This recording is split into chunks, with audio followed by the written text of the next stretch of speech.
Welcome to a deep dive that's really going to challenge how you think about your own potential. Seriously. Today, we're stepping beyond the usual five senses, seeing, hearing, tasting, smelling, touching. We're exploring a really powerful framework, one that could, well, rewire your destiny. We are. We're looking at the teachings of the late Bob Proctor.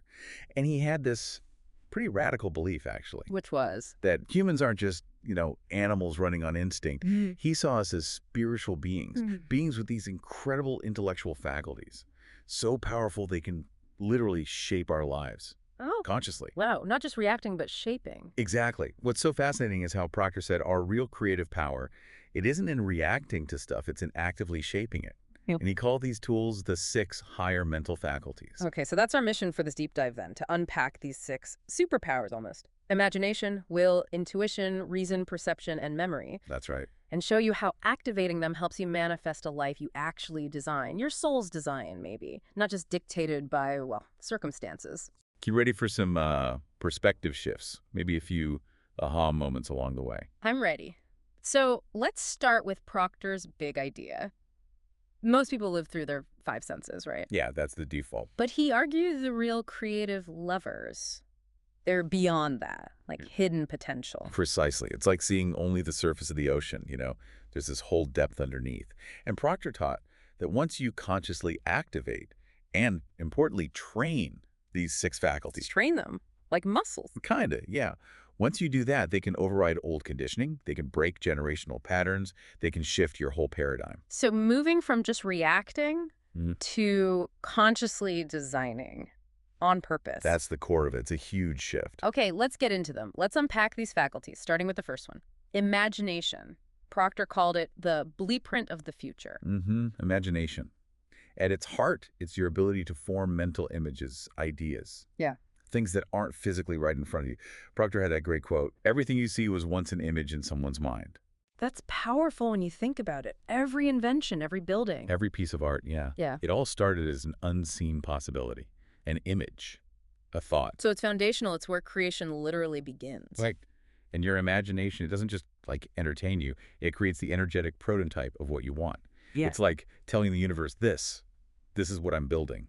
It signals your subconscious mind, this is real now, even before you see it physically. How do you activate it properly then? Just thinking isn't enough. No, you got to engage more than just sight. It's about feeling it, feeling the reality of it as if it's already here. That's why things like visualization or vision boards work for people. Or Neville Goddard's SATS technique. SATs. State akin to sleep, that drowsy state just before sleep. You vividly imagine your wish fulfilled then, impressing it right onto the subconscious. We often call imagination your manifestation canvas. It really paints that energetic blueprint. It echoes Goddard's idea, imagination is God. Okay, that makes sense. Feeling is key. Now, the next faculty, will. Proctor called it the power to focus. And he said, will is the mental faculty that gives you the ability to concentrate. Simple, but wow. In today's world, that's huge. It absolutely is. Think about it. Constant notifications, distractions everywhere. Will is your ability to hold one idea, one image, one goal.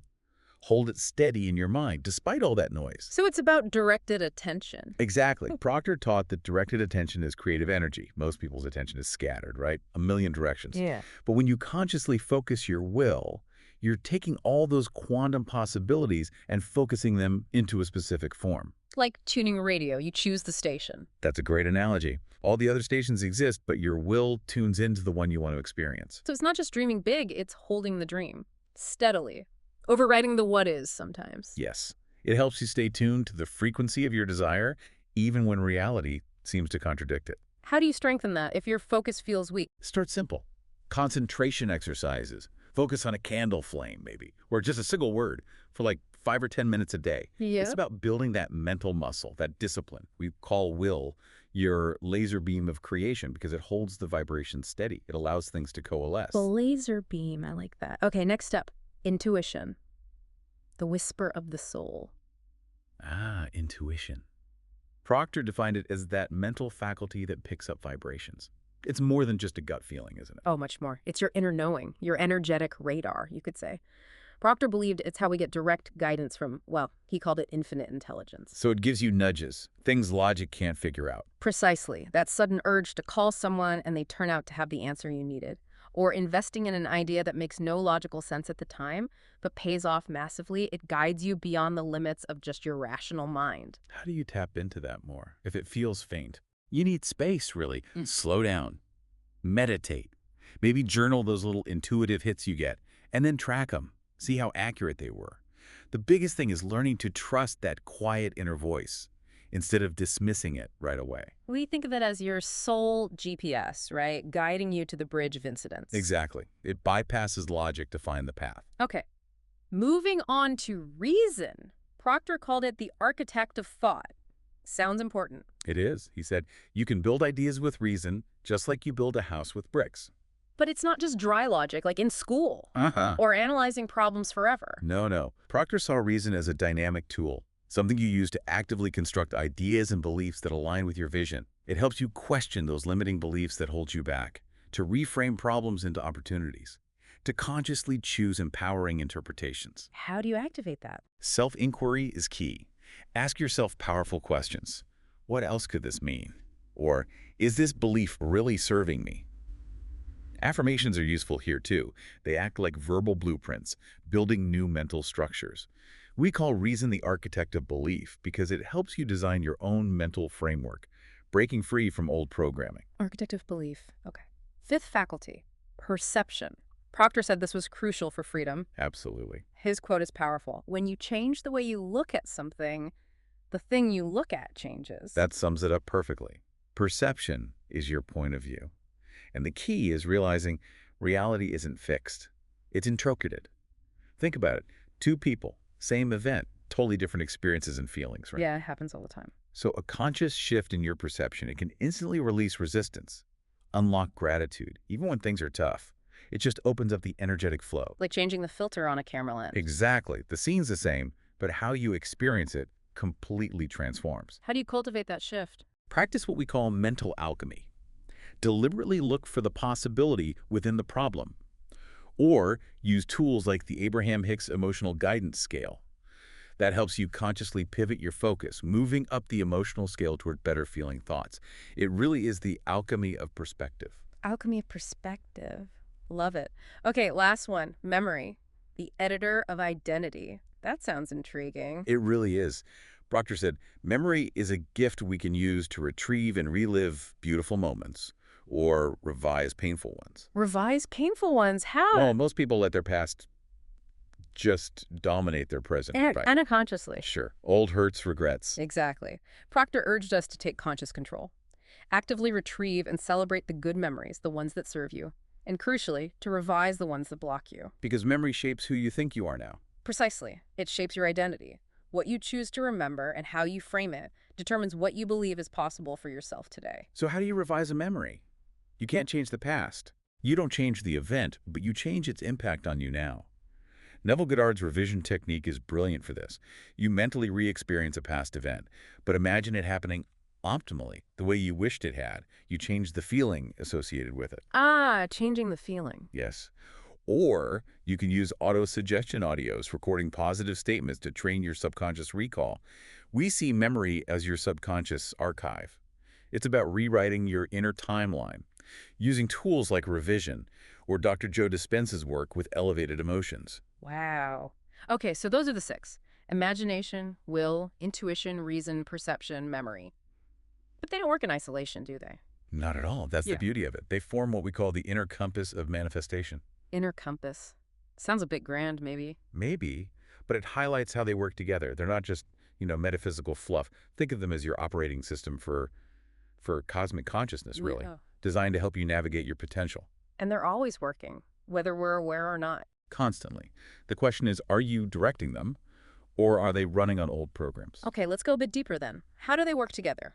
And maybe clarify the difference between these faculties and the subconscious mind. People might mix those up.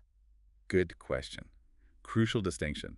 Think of the faculties, imagination, will, etc., as your conscious tools. They're like the steering wheel of your spiritual ship. You choose the direction. Okay, the steering wheel. The subconscious mind, that's the engine room. It holds the power, the habits, the beliefs, the automatic responses. Got it.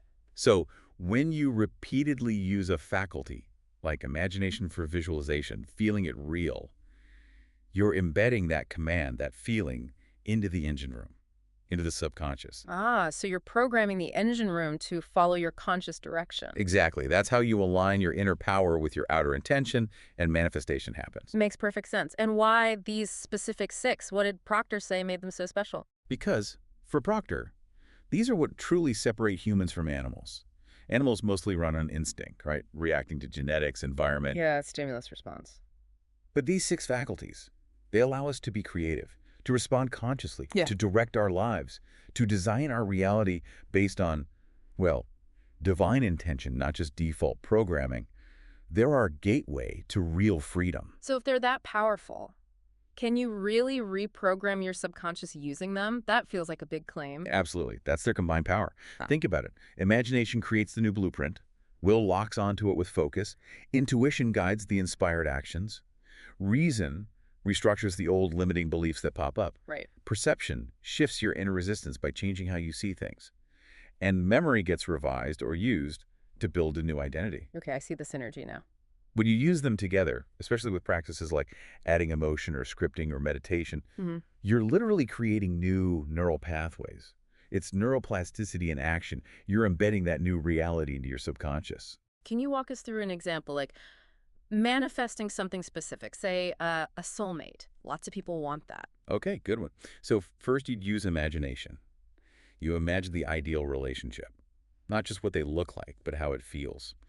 The connection, the values, the joy. Feeling it again? Always. Then you use will. You hold that feeling, that image, firmly in your mind daily. Even if you're currently single and maybe feeling lonely, you focus. Okay, then what? Intuition kicks in. Maybe you get a sudden nudge to join a specific club or say yes to an invitation you'd normally refuse, or even just strike up a conversation with someone unexpected. Trusting those nudges. Yes. Then reason comes in to manage doubt. Old thoughts like, it'll never happen for me, might surface. Reason helps you question them, reframe them as just thoughts, not truths. Building a case for the new reality? Exactly. Then perception. You look at past heartbreaks differently, not as failures, but maybe as necessary lessons, initiations that prepared you for this real connection. Changing the meaning.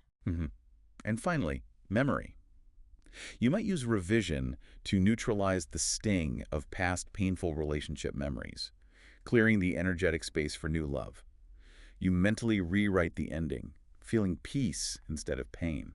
Wow. So it's like conducting an orchestra, all parts working together. It's the conscious orchestration of your inner energy, aligning it with what you desire to experience outwardly. That really clarifies it. So how does this all connect to the law of attraction? That's a concept many people know. These faculties are how you engage the law of attraction effectively. The law responds to your dominant vibration, your beliefs. Right, like attracts like. These faculties are the tools you use to consciously choose and maintain your vibration, to tune your frequency. They're like the cosmic remote control. You're deliberately selecting the channel, the reality you want to experience. Okay, so they're the how-to. What happens if you don't use them consciously? Do they just switch off? No, and that's the crucial bit. They still operate, Yeah. but they tend to run on autopilot, defaulted to your old programming, your existing conditioning, Wow. meaning your imagination might default to worrying, running worst-case scenarios. Your memory keeps replaying past traumas. Your perception focuses on lack or problems. Your reason justifies why things can't change. So they work against you almost. They work according to the strongest program running. Without conscious direction, they often reinforce limitations. The goal isn't to silence these powerful faculties. It's to command them, to harness their power deliberately. Command them, not silence them. Got it. That's important.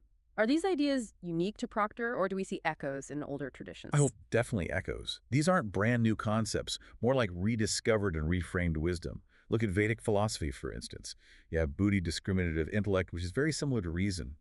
Prajan, that deep intuitive wisdom mirrors intuition. Ah, interesting. And Smithy, memory isn't just recalling facts in those traditions. It's seen as vital for self-understanding, even healing. So yeah, these are like eternal tools for the soul, just presented in a way that resonates today. Timeless wisdom. Love that. What about kids? Can you teach children to use these faculties? Seems like it would give them a huge advantage. Yes, and Proctor was incredibly passionate about this. He felt modern education often fails here. We teach kids what to think, lots of facts, but not how to think. How to imagine powerfully, how to focus their will, or trust their intuition. That's a fair point. Imagine teaching a child to consciously use their imagination for positive outcomes, or to focus their attention, or to listen to their inner knowing. It empowers them for life. How would you even start? Simple things. Bedtime visualizations, that's imagination practice. Naming emotions helps build perception and intuition. Playing games like what else could this situation mean develops reason and reframing skills. Making it playful. Absolutely. Okay, but what if someone listening feels really blocked? Like maybe their imagination feels dead or their focus is non-existent?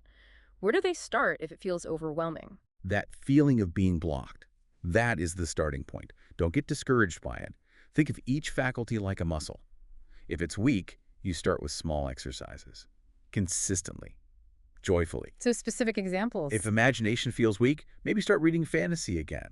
Or just allow yourself 5 minutes to daydream without judgment.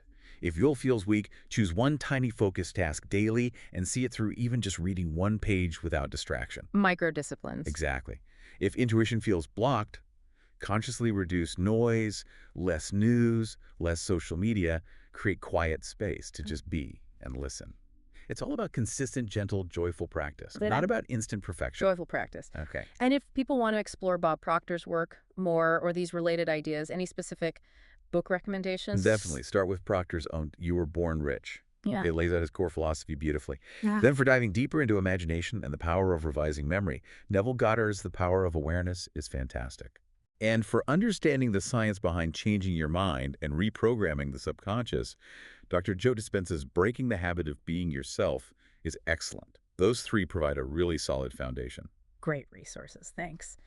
So wrapping this up, what's the big takeaway for everyone listening? What does this all mean for you? Well, Bob Proctor wasn't really asking us to believe something totally new and outlandish. It was more like he was asking us to remember. Remember what?